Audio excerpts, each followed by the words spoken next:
Hey Jesters, Django here, and welcome to the first of many videos that I will be uploading on Forsaken. What I think of certain survivors or killers or even the state of the game overall will mostly be going on this channel. I'll probably also occasionally upload like clip montages here and there, assuming that's what you guys would want for the channel. I'm not 100% certain on that yet, but whether you found me through a friend recommending my channel to you or even your recommendeds tab, welcome. I'm very happy to have you here this early in my YouTube journey.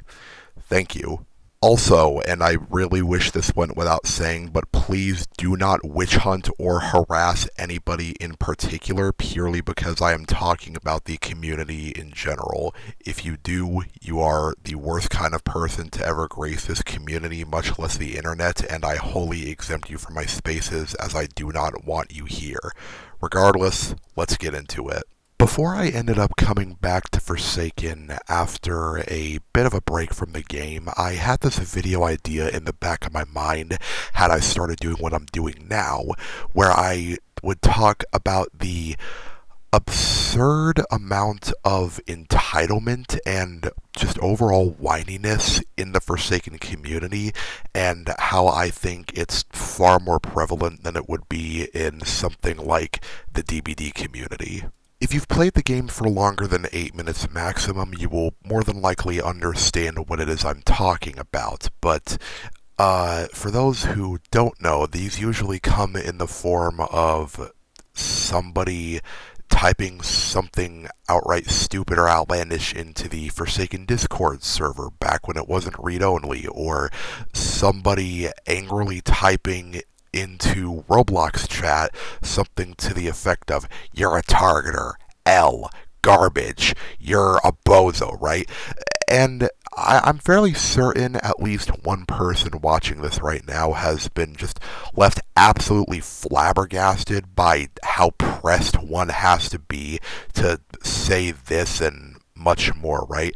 Like, I know I've had my fair share of moments where I just read something somebody's saying and it's like, brother, all this over a video game. You are getting pressed over Lego bricks right now. A bigger factor that plays in why one might be as blown away as they are by the level of complaining the Forsaken community does over something like, I don't know, getting targeted in LMS, doesn't just have to do with the basis of what it is the other side is complaining about, right? It primarily has to do with the fact that this level of complaining happens far more often than I have seen it happen in the DBD community even. I'm not kidding you when I say this. If the Forsaken community was in a whinier community competition and their opponent was DBD, the Forsaken community, I believe, would take the cake, right? Gold medal on the spot. But Django, I hear somebody asking right now, there's no way it's that bad, right? What makes you say this? Simple, viewer. I have almost 1,000 hours on DBD and 11 days played on Forsaken respectively. When I say that this game's community somehow manages to hold a candle to DBD's community, believe me when I say that with 100% seriousness. Like, if we were in person right now, I would look you dead in the eyes, deadpan, and just straight up say, this is the case. This is why I think this. Not that every complaint you come across in this community is all bad. A good portion of the complaints you see mostly have to do with stuff that would actually be out of their control, like bad ping or bad ping. Oh, but Django, what about hitboxes? I don't know what else to tell you, man. Hitboxes aren't necessarily a problem in Forsaken, at least not to the degree most people seem to make them out to be. If anything, the problem more or less stems from the fact that Roblox servers just have not had the best lag compensation for a while now. That's why you'll get games where, like, you'll be 3 meter, like miles away from the killer even, and still end up dying because a big part of you getting hit or not has to do with ping. It's the weirdest thing, but I honestly think that has to do with the fact that hitboxes are more client-sided than they are anything else. Anyways, enough rambling on about the integral structure of Roblox servers and why they've sucked for the longest time. Let's get back to the actual meat and potatoes of this video, the entitlement problem within the Forsaken community and why so many people seem so obnoxious when it comes to literally anything about this game. Something that really does play into the entitlement problem of the Forsaken community is very, very similar, in my opinion, to the same exact issue the Dead by Daylight community has had long before the Forsaken community's time. And that has to do with the fact that so many people in this game basically ask for free wins, even if they do it unintentionally. I can't count the number of times that I've rolled my eyes so hard I can practically see the wrinkles on the front of my brain as I see yet another paragraph in Roblox chat about some weirdo going on and on about how I targeted them despite the fact I was unfortunate enough to pick Jason that match, or, more often than not, I'm getting yelled at because I committed the absolute sin. I have unleashed the absolute travesty of playing Noli efficiently. This doesn't even have to do exclusively with people complaining about playstyles, though. A lot of this can be very easily seen in the general complaints about the game that the community seems to love making every chance they get. Let's take a look at complaints killers make first, because I don't want you all thinking that I'm some anti-survivor weirdo or anything like that. Killers will complain about TAF mines, noob Bloxy colas, Builderman sentries, 2-time backstabs, and who knows what else. Not talking about frustrations tied to them, actually legitimately arguing that these types of things are toxic or horrible, and if you use any of them in any capacity, then you're the worst player to ever grace this game somehow, and it's just not fair that survivors can... hold on, let me check my notes real quick.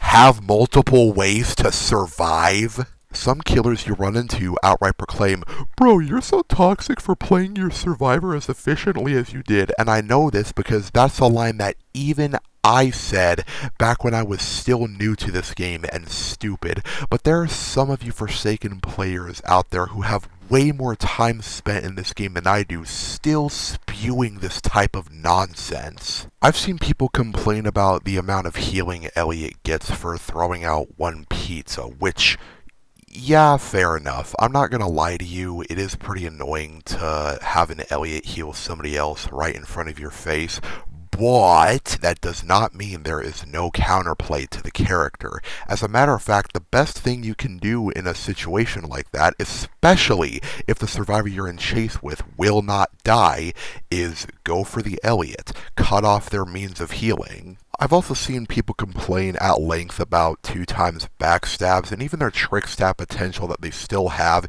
even after the nerfs given to them that were indirectly caused by the most recent change to hitboxes, which, yeah, fair enough. I'm not gonna lie, it can get a little annoying, but just like Elliot, as mentioned before, the best thing to do, even if you're not concerned with the overall skill of that particular 2-time, is target them out of the game. Get them out of there as fast as possible. Hunt them in specific downs. See them as a worthy opponent and go for them the entire match if you really have to, because you decided to channel your inner Yautja that match. But Django, one might ask me in the comments section below, what about all the other survivors? Wouldn't the same mindset apply to everybody else? And, well, yes, this could apply to every survivor across the board, regardless of what type of survivor archetype it is they happen to fall under. At the same time, I really don't care. Okay, like, there's enough survivor-sided aspects in this game as is that I do not care, just to be completely real. Speaking of survivor-sided aspects about this game, survivor players. Don't worry, I didn't forget about you guys. You're next on the chopping block. I completely understand being frustrated at something like targeting because, I'm going to be real, even when it does happen to me, as much as I can take it in stride because who cares, right? GG, well played. It still does get frustrating from time to time. But sometimes, not all the time, sometimes this absolutely has to happen. Let me lay down a quick example for you guys so you hopefully understand a little better. Let's say you're playing Jason and there's 3 survivors left. You have about a minute worth of time left on the match timer. One survivor is an Elliot, the other 2 are Shedletskis. Elliot has the lowest HP out of everybody else in the lobby, and the Shedletskis are essentially swarming for any stun they can get off. The best play in this kind of scenario is to get Elliot out of the game as soon as possible so you not only get 30 seconds back on your match timer, but you also, hopefully, are quick enough to secure another kill and end up in a very, very strong LMS situation. Which, let's be real for a minute, you picked Jason, so you're probably not going to end up in that LMS situation because, it's Jason. No. That's for another video. In any case, it goes beyond just arguing about play styles, like how the killer played or how a survivor played. Have you ever seen some of the balancing suggestions this community makes? I once saw somebody in the Forsaken Discord server claim that guest's parry should lock on to the killer so that it's, quote, actually useful, or that every time 1x uses Unstable Eye, it takes away 100 HP from him. People do this oftentimes with characters who happen to be their mains because, well, they're their mains, so of course they don't need any nerfs. I used to see so many people do this, especially with 2-time, back when 2-time could slam their butt into you and get a free backstab for no reason whatsoever. People especially do this nowadays, from what I can tell, with 1x, because yes, 1x should absolutely not receive any nerfs. You know, the killer who's been broken for a very good while now and has received the Jason treatment for the longest time. Yeah, freaking nailed it. Regardless of counters to certain killers and survivors, though, I do believe I have come to a conclusion, or at the very least a potential answer, as to why there seems to be such an entitlement problem in this game's community. After absolute ages of trying to figure it out myself, I do believe the only real conclusion / answer I can come up with is this. It's because a select few of you are heavily addicted to this game, and you are more than willing to lash out on everybody else around you who plays this game as a direct result of that.